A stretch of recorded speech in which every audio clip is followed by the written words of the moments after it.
कई लोग बोलते हैं मेरे साथ अच्छे लोग नहीं आ रहे, अच्छे लोग नहीं आ रहे, अच्छे लोग नहीं आ रहे, अच्छे लोग नहीं आ रहे, मेरा काम नहीं चल रहा, काम नहीं चल रहा, काम नहीं चल रहा, काम नहीं चल रहा, साहब मेरी तो लैग ही नहीं चल रही, लैग ही नहीं चल रही, लैग ही नहीं चल रही, लैग ही नहीं चल रही। तो एक प्रकृति का नियम बताना चाहता हूं। उसका नियम यह है कि हम जैसा अपने मन में बार बार सोचेंगे और जैसा कमांड देंगे, भगवान और सारी प्रकृति भी हमारे साथ वही सब करने लगेगी। तो मैं ये आपको बोलना चाहता हूं कि वो मत बोलिए जो आपके साथ हो रहा है। ध्यान से समझिए, नोट करिए, वो मत बोलिए जो आपके साथ हो रहा है। हमेशा वो बोलिए और वो सोचिए जो आप करना देना चाहते हैं, होना चाहते हैं, करना चाहते हैं। चाहत को बोलिए, जो वर्तमान है ना उसको मत बोलिए। लेकिन हम लोग बड़े प्रैक्टिकल हैं। अगर हमसे कोई पूछे भाई तेरे क्या हाल हैं, बोलेगा साले ये देख ना फटे हाल है ना, ये फटे हाल हैं, तेरे को दिख नहीं रहा है। तो हम लोग यहां तो वर्तमान में रहना चाहते हैं, जो हैं उस पोजीशन पर रहना चाहते हैं। लेकिन ना, प्रकृति का नियम है कि हमेशा कोई बोले कि आपके क्या हाल हैं, तो भले ही आज आपके घर में रोटी नहीं बनी और आपके कर्जे वाले आ रहे हैं और आप बहुत फ्रस्ट्रेट हो, लेकिन उस टाइम बोलिए कि बहुत ही बढ़िया हाल है यार, बहुत मजा आ रहा है, ट्रेमेंडस जिंदगी है, बहुत गजब होने वाला है, बहुत ही बढ़िया होगा, ऐसे कैसे नहीं होगा यार, जरूर होगा। अगर आप फ्यूचर को बोलेंगे तो आपका वर्तमान अच्छा हो जाएगा, आपका वर्तमान अच्छा हो जाएगा। वो बोलिए, वो सोचिए जो आप अपने मन में अपने लिए सोचते हैं। वो मत कहिए जो आजकल आपके हाल चल रहे हैं, क्योंकि आजकल तो आप जानते ही हो, आजकल आपकी बीवी भी जानती है, आजकल आपके अड़ोसी पड़ोसी भी जानते हैं, घर वाले भी, डाउनलाइन को भी अंदाजा है कि आपके हाल कैसे हैं। आज के हाल किसी को मत बताइए। आप जो चाहते हैं उन हालों को आप अपने आप को भी बताइए, बखान करिए बार बार अपने मुंह से।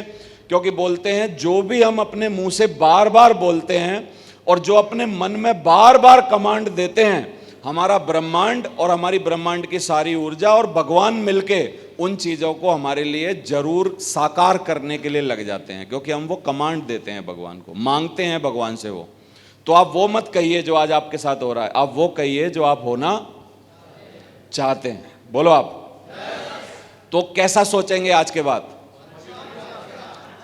पेट्रोल खत्म हो गई, मैं कुछ सिचुएशन बता देता हूं। पेट्रोल खत्म हो गई, पेट्रोल पंप भी पास में है, लेकिन उतने पैसा नहीं है डलवाने के, है ना।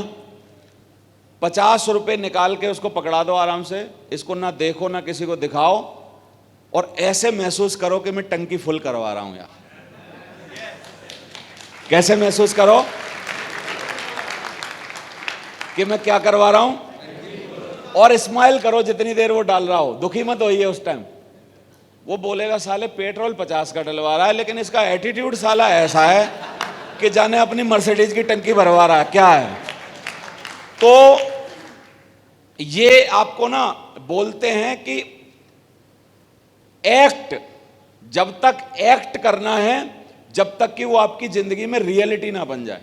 एक अंग्रेजी की कहावत है, मेरे को एग्जैक्ट याद नहीं आ रही, कि जब तक एक्ट करिए उस बात का, जब तक कि वो आपकी जिंदगी की रियलिटी ना बन जाए। तो जैसे आप बिलियनियर मिलेनियर बनना चाहते हैं, करोड़पति बनना चाहते हैं, आपके पर्स में बहुत सारे क्रेडिट कार्ड और डेबिट कार्ड और बहुत सारा बैंक बैलेंस और अकाउंट और अच्छा सूट, अच्छी गाड़ी चाहते हैं, तो आप भले ही मोटरसाइकिल पे हों, अनुभव साला अंदर वही होना चाहिए कि यार यही है अपनी मर्सिडीज, यार क्या हो गया, कोई बात नहीं, एक दिन ऐसा होगा, हर पेट्रोल पंप पे जाने से पहले, हर रेस्टोरेंट में जाने से पहले, बैंक में जाने से पहले, ऐसा अनुभव करके अपनी बैंक में चढ़िए। भले ही तुम्हारी बैंक में 54 रुपए हैं आज, लेकिन उस बैंक की फीलिंग ऐसी होनी चाहिए, इस एटीट्यूड में जाइए कि सारे बैंक वाले एक दिन मेरे को ऑफर करेंगे, साहब यहाँ बैठ जाओ, यहाँ बैठ जाओ, और मेरे को 25 लाख रुपए दे दो, मेरे को इतना दे दो, और जाके भले ही तो हमें कोई ना पूछे निकल के आ जाओ। लेकिन फीलिंग, और मैं आपको बहुत सारी पढ़ी हुई किताबों का निचोड़ बता रहा हूँ, मेरा ये खुद का कोई भी ज्ञान नहीं है, मैं जितना आपको दे रहा हूँ मैंने कहीं ना कहीं से सीखा है, अनुभव लिया है, इसलिए मैं आपको ये बताने की कोशिश कर रहा हूँ कि इन सब चीज़ों को यदि आप करोगे ना तो आपके जीवन में आमूल चूल परिवर्तन आएगा। समझ आ रहा है आपको? मैं भी इन सिचुएशनों में रहा हूँ कि मेरे पास जाने के लिए किराया नहीं है। मैंने यही ज़िंदगी देखी है नेटवर्क मार्केटिंग में शुरू के 4 साल।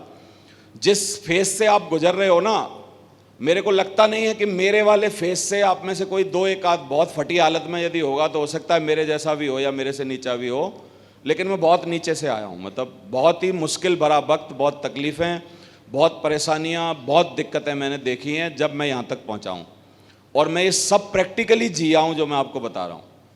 मैंने वो वक्त देखा है कि लोहा मंडी थी हमारे यहाँ, मैं लोहा मंडी में कोचिंग चलाता था, और नेटवर्क मार्केटिंग में आने के बाद मैं अपनी शादी की मोटरसाइकिल को लोहा मंडी से अपने घर बोदला तक 4 किलोमीटर घसीटते हुए लाया हूं, क्योंकि उस टाइम मेरे पे पेट्रोल डलवाने के पैसे नहीं थे।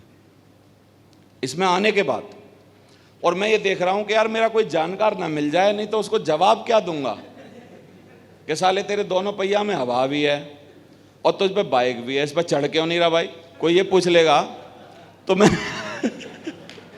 तो मैं क्या इसको जवाब क्या दूंगा। अच्छा, मैं हवा एक पहिया की इसलिए नहीं निकाल सकता क्योंकि ये ऐसे ही नहीं ढकेली जा रही, और पहिया की हवा निकल जाए तो कैसे ढकेली जाएगी, समझ आ रहा है।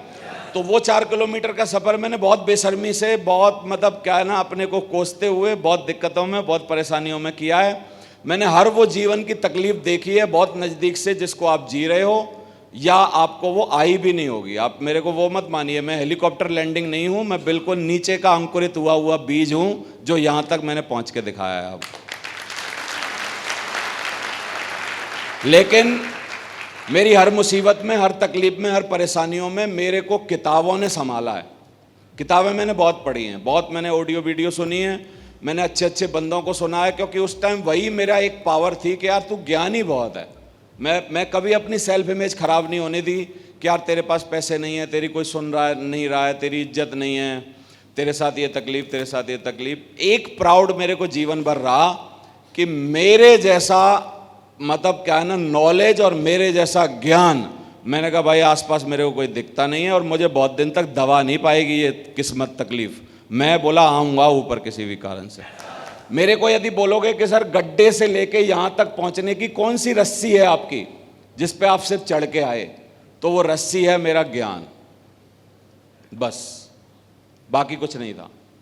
तो आप हमेशा इन सब बातों का ध्यान दीजिए, फोकस करिए, और जब आप इस नेटवर्क मार्केटिंग इंडस्ट्री में गलती से आ ही गए हैं प्रभु, तो या तो जल्दी से जल्दी मेरे कहने से इसको छोड़ दीजिए, छोड़ दीजिए इसको, ज़्यादा चक्कर में मत पड़िए।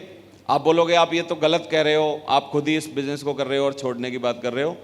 यदि आपसे नहीं हो रहा है तो फिर क्या करोगे, ज़्यादा भी समय पास करके इसमें और बर्बाद होगे, इससे बढ़िया पहले ही छोड़ दो, अभी छोड़ दो। और यदि आपको लगता है कि नहीं सर छोड़ूंगा नहीं, तो फिर इसमें कमाल करने की नीयत से आज ही से काम करिए। फिर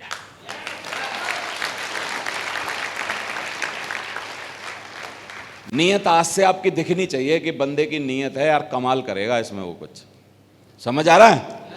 उसी तरीके से मेहनत करिए, उसी तरीके से बातों को मानिए, उसी तरीके से फोकस करिए, उसी तरीके से अपनी प्रेजेंस लगाइए। आप में से कोई बंदा ऐसा है जो जब से जुड़ा है तब से मेरी तरह ये बोल पाएगा कि sir I never miss one meeting of shapes of, कभी भी आई नेवर मिस, मतलब मैंने आज तक किया नहीं कभी भी। पीछे का पूछ रहा हूं, पीछे का मैंने कोई भी एक सिंगल मीटिंग नहीं छोड़ी सर, ऐसे कोई बोल सकता है अभी तक? क्या उसका आज तक का ऐसा कोई ट्रैक रिकॉर्ड है उसका अभी तक, या पहले से मिस हो गया एक आध बार कि नहीं सर मैं नहीं आया? तो इस ट्रैक रिकॉर्ड के लिए दीवाने हो जाइए आज से कि यार बोला एक गलती पे ही तो ट्रैक रिकॉर्ड खराब होगा, मैं तो इसी बात के चक्कर में तो लगा हुआ हूं। तो ऐसा ट्रैक रिकॉर्ड बनाइए अपना। आज भी मेरे जूम मीटिंग छूट रही थी किसी कारण से, मेरे को पढ़ने थे नाम, लेकिन मेरी स्थिति नहीं थी, नेट नहीं आ रहा था, लेकिन मैं कुछ ना कुछ जुगाड़बाजी करके मैंने कहा यार प्रसन्न चिन्ह लगेगा, तो मैंने जैसे तैसे टी शर्ट पर ही कोट पहन के आज नाम पढ़े जूम मीटिंग में, जो अल्टीमेट अचीवर की होती है। नहीं तो मैंने कहा यार ये बोल नहीं पाऊंगा। बोला एक बार तो आप मीटिंग कर रहे थे एलडीपी जयपुर में, उसके चक्कर में नहीं आए। तो मैं कोशिश करता हूं कि ये ट्रैक रिकॉर्ड बना रहे, प्रेजेंट के चक्कर में मत पड़िए, वो बोलिए वो सोचिए जो आप फ्यूचर में होना चाहते हैं।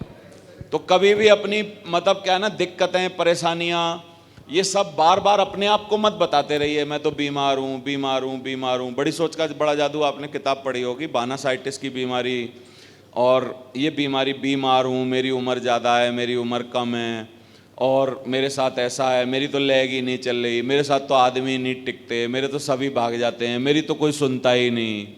ये सब जो हैं वो हम अपने आप को कमांड दे रहे हैं। जो आदमी ये बोल रहा है मेरी तो कोई सुनता ही नहीं, मेरी तो कोई सुनता ही नहीं, मेरी कोई सुनता ही नहीं, ब्रह्मांड को वो ये बोल रहा है कि दो एक आध जो सुन रहे हैं वो भी सुनना बंद करें, प्रभु मेरा छुटकारा करवाओ जल्दी से,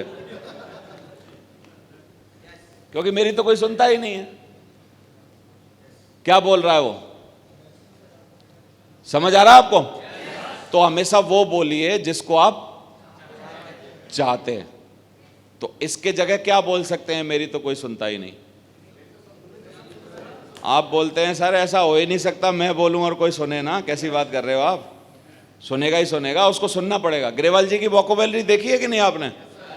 अपने बोला मेंटर को मैं बोलता हूं सर आप मेरे को समझा दो, मैं सबको समझा दूंगा नीचे, और उनको भी पता है कि कई लोग मेरी बात नहीं मानेंगे, तो बोला जो मेरे साथ नहीं मानेंगे वो मेरे साथ रहेंगे भी नहीं, मेरे साथ रहेगा भी वो जो मेरी मानेगा। क्या हो गया भाई? सब तो किसी की नहीं मानते। क्या लग रहा है आपको ग्रेवाल जी को छोड़ के नहीं गए क्या लोग? नहीं गए क्या? गए ना। लेकिन गए तो उनको कोई वो परेशानी थोड़ी है।